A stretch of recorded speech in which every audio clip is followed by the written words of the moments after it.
जो कि इन क्रक्स कहा जाए तो क्रिएट अपॉर्चुनिटीज़ अवसर, क्योंकि हमारे युवाओं के वो पूरे समाज में देखें तो जिस चीज़ की सबसे ज़्यादा कमी है वो है अवसर की कमी।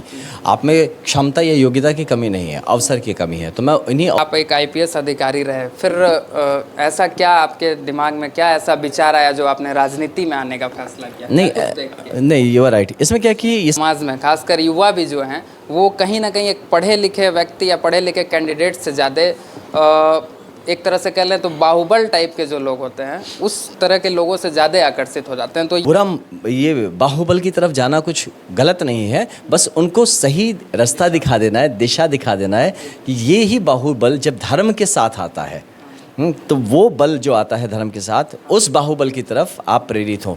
मुझे लगता है मैं कहीं ना कहीं एक ऐसे ही बाहुबल को दर्शाता हूँ कि धर्म। सवाल सर, आपने एक बार कहा था कि हमें निर्दलीय नहीं सर्वदलीय कहा जाए। जी जी। तो सर्वदलीय का मतलब क्या हम ऐसा सोच सकते हैं कि भविष्य में आपकी जो विचारधारा, आपकी जो थिंकिंग है, अगर उसी थिंकिंग के साथ कोई पार्टी आपको ऑफर दे या फिर आपके साथ काम करना चाहे तो क्या आप उसके साथ जुड़ेंगे? एक चीज़। नमस्कार, आप देख रहे हैं श्रेष्ठ भारत समाचार और इस वक्त मैं बक्सर लोकसभा क्षेत्र में मौजूद हूं जहां पे अंतिम चरण में यानी कि 1 जून को मतदान होना है और यहां पे मुकाबला जो है वो काफ़ी रोचक हो चुका है। इस वक्त हमारे साथ निर्दलीय प्रत्याशी के तौर पे आनंद मिश्रा जी हैं जो हमारे साथ जुड़ चुके हैं और आनंद मिश्रा जो नाम है वो किसी पहचान का मोहताज नहीं। 2011 बैच के आईपीएस अधिकारी जो कि अपने 13 साल के करियर में 150 से ज़्यादा एनकाउंटर करके एनकाउंटर स्पेशलिस्ट के तौर पे जाने जाते हैं और अब राजनीति में आ चुके हैं। और बक्सर में खासकर हर एक कोई ऐसा शख्स नहीं होगा जिसके जुबान पे ये नाम ना हो। इस वक्त हम इनसे बातचीत करने के लिए जुड़ चुके हैं। नमस्कार सर, बहुत स्वागत है। नमस्कार और धन्यवाद शुभम। सर, क्या कहेंगे, राजनीति में आप आए हैं और कहीं ना कहीं युवाओं के लिए आप बहुत बड़े इंस्पिरेशन हैं और क्या कुछ नया चीज़ लेके आप आ रहे हैं इस बार? क्या कुछ नए मुद्दे होंगे? मेरा एक जो मेजर मुद्दा है जो कि इन क्रक्स कहा जाए तो क्रिएट अपॉर्चुनिटीज़ अवसर, क्योंकि हमारे युवाओं के वो पूरे समाज में देखें तो जिस चीज़ की सबसे ज़्यादा कमी है वो है अवसर की कमी। आप में क्षमता या योग्यता की कमी नहीं है, अवसर की कमी है। तो मैं इन्हीं अवसरों को क्रिएट करने के लिए हर एक किसी भी आप विभाग के बारे में सोच लीजिए, किसी भी ज़िंदगी के एस्पेक्ट के बारे में सोच लीजिए, मेरा ये 1 पॉइंट एजेंडा है to create opportunity for everyone. और जितना अपॉर्चुनिटीज़ क्रिएट होगा, जब आप पर्सनली आप बढ़ेंगे तो उसी से आपका क्षेत्र बढ़ेगा और आपका राज्य और देश बढ़ेगा। सर, आप एक आईपीएस अधिकारी रहे, फिर ऐसा क्या आपके दिमाग में क्या ऐसा विचार आया जो आपने राजनीति में आने का फैसला किया? नहीं, यू आर राइट। इसमें क्या कि इसमें ना काम का स्केल बहुत बड़ा है। आप जो प्लेटफॉर्म है और आज के दिन में देखिए तो राजनीति लगभग सब कुछ का फैसला, अल्टीमेट फैसला जो है वो राजनीति के लेवल पे ही होता है। तो जब आप जीवन में आप ये आप जॉब करते हैं, काम करते हैं और काफ़ी क्लोज टू पावर्स आप काम करते हैं तो आपको समझ में आता है कि एग्जीक्यूटिव तक जब तक करें, लेकिन जब आप पॉलिसी मेकिंग पे जाते हैं और देश को दशा जो डिसाइड होता है वो हो सकता है कि हम कर सकते हैं दशा डिसाइड करने में, बट दिशा डिसाइड करने में आपको पॉलिटिक्स का रास्ता पकड़ना पड़ेगा। तो इसलिए मैं सोचा कि एक जीवन, जैसे आपका है ना कि श्रेष्ठ भारत, तो एक भारत श्रेष्ठ भारत, तो वैसे ही एक जीवन श्रेष्ठ जीवन। तो इसी उद्देश्य को लेते हुए मुझे लगा बड़ा प्लेटफॉर्म होगा इस पर, इसलिए पॉलिटिक्स ज्वाइन किया। अच्छा सर, एक चीज़ आपने देखा होगा कि हमारे समाज में खासकर युवा भी जो हैं वो कहीं ना कहीं एक पढ़े लिखे व्यक्ति या पढ़े लिखे कैंडिडेट से ज़्यादा एक तरह से कह लें तो बाहुबल टाइप के जो लोग होते हैं उस तरह के लोगों से ज़्यादा आकर्षित हो जाते हैं। तो ये क्या पॉइंट है, कहाँ पे समाज में कहाँ इस तरीके का? देखिए, युवा तो नेचुरल चॉइस है ना। युवा जो है वो ग्लैमर की तरफ जाएगा, वो पावर की तरफ जाएगा, वो क्या कहेंगे, वो फेम की तरफ, नेम की तरफ। तो जो चीज़ें युवा का जो कैरेक्टर है, मतलब भगवान ने जैसा बनाया है, स्वभाव बनाया है, जैसे बचपन का एक स्वभाव है, युवा का एक स्वभाव है, वयस्क का एक स्वभाव है, वृद्ध का एक स्वभाव है, नारी का एक स्वभाव है, पुरुष का एक स्वभाव है। तो ये नेचुरल गुण है, तो इसमें कुछ अच्छा बुरा नहीं है। उनका बुरा ये बाहुबल की तरफ जाना कुछ गलत नहीं है, बस उनको सही रास्ता दिखा देना है, दिशा दिखा देना है कि ये ही बाहुबल जब धर्म के साथ आता है तो वो बल जो आता है धर्म के साथ, उस बाहुबल की तरफ आप प्रेरित हो। मुझे लगता है मैं कहीं ना कहीं एक ऐसे ही बाहुबल को दर्शाता हूँ कि धर्म को साथ रख के, धर्म के पक्ष में रह के आप बाहुबली बनिए, बाहुबल लेके आप काम करिए। तो इसीलिए मेरे साथ भी युवा जुड़ते हैं। तो बट वही है कि मुझे ऐसा लगता है कि उनके बाहुबल के लिए जो प्रेम है उसको एक शायद मैं कहीं ना कहीं एक बेहतर और सकारात्मक दिशा दे पाऊँगा। पिछले 10 साल से बक्सर में बीजेपी की ही सरकार है और आप भी काफ़ी लंबे समय तक असम में ही रहे।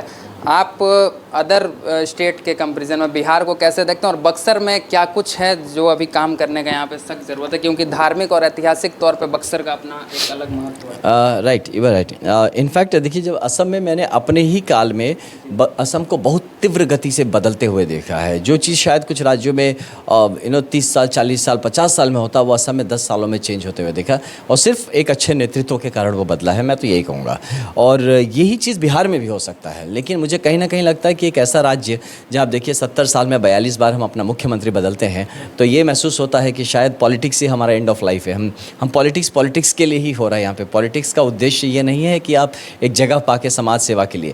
तो ये सब भाव से ही मैं थोड़ा सा दुखित होकर मुझे लगा कि कहीं एक स्टेबिलिटी आए, कहीं एक सकारात्मकता आए, और लोग पद से ज़्यादा अपनी जिम्मेदारी को समझे कि पद पे होना इंपॉर्टेंट नहीं है। तो ये सोच के मैं आया हूँ, और मैं देखता हूँ कि बक्सर में, बिहार में ही बहुत सारे इश्यूज़ हैं। मैं मोटा मोटा आपको बताऊँ तो सबसे बड़ा इशू तो यहाँ पे कानून व्यवस्था है, जिसको और मच बेहतर किया जा सकता है। इसके बाद जो आता है स्वास्थ्य व्यवस्था, आप ओवरऑल देखिए तो स्पेशली बक्सर का हालत देखेंगे तो यहाँ पे तो मतलब ऐसे मौत देखने को, सुनने को मुझे मिल रहा है, जो कि नॉर्मल शहरों में आपको सुनने को नहीं मिल रहा है। या वो आएगा लाइन पे है। हाँ, तो नेक्स्ट जो होता है वो है मेरा एजुकेशन है, शिक्षा है। तो शिक्षा में स्कूल, कॉलेजेस, और यहाँ पे एक सेंट्रल यूनिवर्सिटी होना चाहिए, कम से कम एक महर्षि विश्वामित्र के नाम पे होना चाहिए, क्योंकि भगवान राम की भी यहाँ शिक्षा स्थली रही है। तो कहीं ना कहीं महर्षि विश्वामित्र विश्वविद्यालय, ग्लोबल यूनिवर्सिटी का यहाँ पे कंसेप्ट आना चाहिए, जो मेरे एजेंडा में है कहीं ना कहीं इसको लाने के लिए। साथ में ही आप देखिए तो एजुकेशन के साथ एम्प्लॉयमेंट का जो कनेक्शन है। अब यहाँ पे लोग पढ़े लिखे होते हैं, नौकरी नहीं मिलती है। वो क्यों नहीं मिलती है नौकरी? कि हाँ, एक तो है कि यहाँ पे इकोनॉमी रिवाइव करेंगे तो अपॉर्चुनिटी यहीं क्रिएट होगा आपका एम्प्लॉयमेंट का, वो एक पार्ट है। दूसरा होता है कि आप एम्प्लॉयमेंट के लिए तैयार कितने हैं। आप पढ़ लिख लेते हैं लेकिन आप जॉब करने जाते हैं, जॉब नहीं मिलता। क्यों? क्योंकि आपके पास वो स्किल्स नहीं है जो आज के मॉडर्न वर्ल्ड में चाहिए। तो वो जो गैप है एजुकेशन एम्प्लॉयमेंट का, जो एक ब्रिज है, वो भी मेरा एजेंडा में है, जिसको मैं किस तरह से उसको ब्रिज आउट कर सकूँ। साथ में स्वरोजगार के लिए, कि स्वरोजगार के लिए कितने अपॉर्चुनिटीज़ है। हमारे बैंक के लोन्स अवेलेबल हैं, हम लोन्स नहीं ले पाते, वो सारे बाहर डाइवर्ट कर दिए जाते हैं।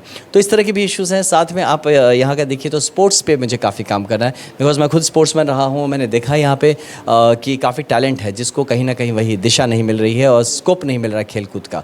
तो वो है आर्ट एंड कल्चर पे मुझे काफ़ी यहाँ पे काम करना है। जैसा आपने कहा, अध्यात्म, यहाँ का धरोहर अध्यात्म रहा है। जैसे मथुरा में श्री कृष्ण रहे हैं, जैसे राम जी रहे हैं, अयोध्या में यहाँ पे वामन भगवान रहे हैं, लेकिन आधी जनता को बिहार में नहीं पता है कि वामन भगवान की अवतार की भूमि यही है, बक्सर है।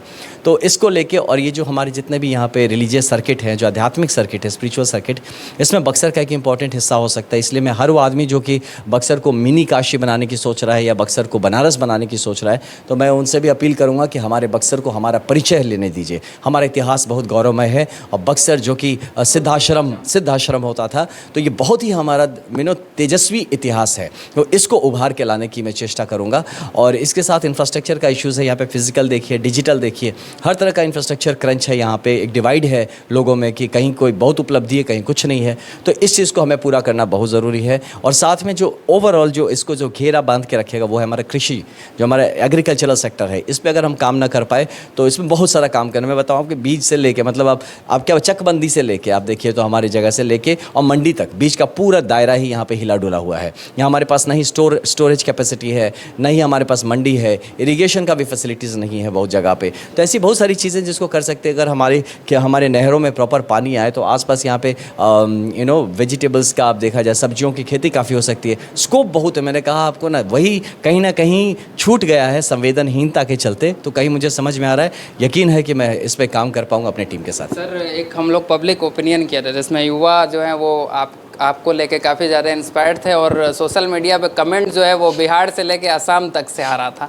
तो आप अभी यहाँ पे लोगों के बीच जा रहे हैं, गांव-गांव जा रहे हैं, लगातार मेहनत कर रहे हैं, हम देख रहे हैं, क्योंकि 2 दिन से हम लगातार आपको पकड़ने की कोशिश कर रहे हैं, लेकिन आप मिल नहीं पा रहे। तो यहाँ पे समर्थन क्या सिर्फ युवाओं का मिल रहा है या हर वर्ग के? हर वर्ग का मिल रहा है। मैं बताऊँ आपको, युवाओं का, महिलाओं का, है ना, हर वर्ग का समर्थन है। क्योंकि थोड़ा सा हो जाता है, लोग ये कहते हैं कैरेक्टराइज, हमारे यहाँ पे जल्दी से तुरंत आप इमेज बना देते हैं लोग, तो युवा कर देते हैं। युवा तो है ही है। युवा तो आप देखिए, आप मोदी जी किसने बनाया? युवा ने बनाया है ना। तो युवा ही बनाता है, जो चीज़ बनाता है वही रफ्तार देता है किसी चीज़ को। वो तो एक हमारा बहुत ही स्ट्रॉन्ग हम लोग का बेस है ही, क्योंकि मैं मानता हूँ कि मैं अपने सारे भाई बहनों के साथ मिलके, मैं अकेला एमपी नहीं बनूंगा, मैं उनके सपनों के लिए बन रहा हूँ, मैं उनके इरादों के लिए बन रहा हूँ। तो ये चीज़ है, युवा है साथ में। और 2 तरह के लोग मिलेंगे आपको, स्पेशली जो थोड़े से वृद्ध हैं। तो मेरी तो एक झड़प हो गई, एक वृद्ध हमारे थे। झड़प मतलब मुझे अच्छा नहीं लगा ऐसा बोलते हुए उनको, लेकिन मुझे बोलना पड़ा कि बाबा, अगर आप पिछले 30 साल तक आपने अपनी स्टैंड लिया होता ना, आपने दिखाया होता कि ये शाहाबाद का शेर वाली बात, तो आज हम लोग इस तरह से ना नेतृत्व विहीन नहीं हुए होते अपने इस क्षेत्र में। तो आपने अपना स्टैंड नहीं लिया, आपने अपनी मिट्टी को नहीं बचा के रखा इस तरह से जो हालत हो रखा हमारा, तो आपने अगर किया होता तो आज हम बेहतर स्थिति में होते। तो बाबा आज मैं करना चाह रहा हूँ, हम युवा करना चाह रहे हैं, हमें मत रोकिए। हमारे नाती पोता हमको फिर गाली दे इसी तरह से, वो मत करिए आप। हम अपने सबके लिए, हम भविष्य के लिए करना चाहते हैं। हमारे जो बुजुर्ग हैं इनके लिए भी आपने बहुत मेहनत किया बचपन में, आपने बहुत मेहनत किया अपनी जवानी में, आपको यूज़ कर लिया गया। हमें मौका दीजिए ना कि हम आपके बुढ़ापा को भी बेहतर बना सके, आपको एक तो इसी बात पे है। बिल्कुल। एक आखिरी सवाल सर, आपने एक बार कहा था कि हमें निर्दलीय नहीं सर्वदलीय कहा जाए। जी जी। तो सर्वदलीय का मतलब क्या हम ऐसा सोच सकते हैं कि भविष्य में आपकी जो विचारधारा, आपकी जो थिंकिंग है, अगर उसी थिंकिंग के साथ कोई पार्टी आपको ऑफर दे या फिर आपके साथ काम करना चाहे तो क्या आप उसके साथ जुड़ेंगे? एक चीज़, चाहे वो कांग्रेस हो या कोई। मैं बताता हूँ, देखिए एक चीज़ हमेशा क्लियर होना चाहिए कि मेरा उद्देश्य क्या है पॉलिटिक्स में आने का। क्या नेता बनना उद्देश्य है? क्या मुझे पार्टी में ज्वाइन करना उद्देश्य है? मेरा उद्देश्य समाज के लिए सेवा करना है, जिसके लिए मैंने पार्टी का सहारा मांगा था। ऐसी बात नहीं, मैंने खुद पार्टी का सहारा मांगा था कि मुझे एक कलयुग में संघ में ही शक्ति है, संघ शक्ति कलयुग है। तो ये चीज़ मैंने मांगा था जो कि नहीं मिला। तो अनफॉर्चुनेट फॉर्चुनेट दोनों ही हो सकता है। मैं ये मानता हूँ कि आगे आने वाले टाइम में आज मैं नेतृत्व करना चाहता हूँ अपने क्षेत्र का, बक्सर का। तो ये मेरे नेतृत्व के लिए जो मेरे एजेंडा पॉइंट्स है, जो मैंने आपको थोड़ी देर पहले बताया, तो इसको पूरा करने में जो भी मेरा सहयोगी बनना चाहेगा वो मैं पार्टी नहीं विशेष देखूंगा। मैं बोलता हूँ, मैं मंदिरों को मत देखिए, उसके बैठे अंदर देवता को देखिए, उसके से श्रद्धा आता है ना। तो मैं अपनी बात पे भी ये कहता हूँ कि आप कैंडिडेट को देखिए, आप सिर्फ पार्टी को मत देखिए। आप मंदिर देख के मंदिर में नहीं जाते हैं, उसके अंदर बैठे देवता को जाते हैं। तो हमारा स्थिति ऐसा ही है जैसे कि किसी पीपल के पेड़ के नीचे हुए एक शिवलिंग रखा रहता है, जो कहीं मंदिर नहीं होता, उनके पास निर्दलीय भगवान होते हैं। तो वैसे ही हम लोग बने हुए हैं। और यकीन मानिए कि अगर बाद में फ्यूचर में हमें कहीं किसी के साथ जुड़ना पड़े या किसी का सहारा बनना पड़े, किसी को देना पड़े, किसी से लेना पड़े, हर वो चीज़ हमारे बक्सर के हित में होगा, हमारे बक्सर के हर कौम, हर जाति, हर धर्म, सबके हित में होगा, तभी मैं करूँगा। मैं कभी भी अपने लिए किसी के साथ जाके नहीं जुड़ूंगा। बहुत धन्यवाद सर बातचीत करने के लिए। आप हमारे साथ सुन रहे थे आनंद मिश्रा जी को, बक्सर से जो निर्दलीय प्रत्याशी के तौर पर लड़ रहे हैं। आगे चलेंगे और भी दिखाएंगे रिपोर्ट। देखते रहिए श्रेष्ठ भारत समाचार। नमस्कार।